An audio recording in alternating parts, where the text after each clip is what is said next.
ഭർത്താവിനെയും ലവറെയും ഒരുപോലെ സ്നേഹിക്കുന്ന ഭാര്യ. പക്ഷേ ഭർത്താവിനെയും ലവറെയും ഒരുപോലെ സ്നേഹിക്കാൻ ഒരാൾക്കും പറ്റില്ല.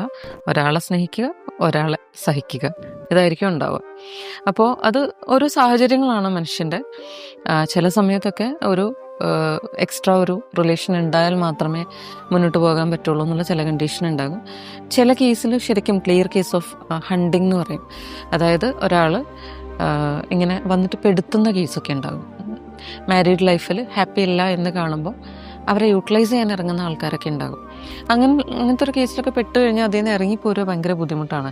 കാരണം ഈ വരുന്ന വ്യക്തിയെ സംബന്ധിച്ചിട്ട് ഈ പരാതിപ്പെടാൻ പറ്റാത്ത രീതിയിലുള്ള ആൾക്കാരെയൊക്കെ അവർ ചൂസ് ചെയ്യുന്നുണ്ടാകും.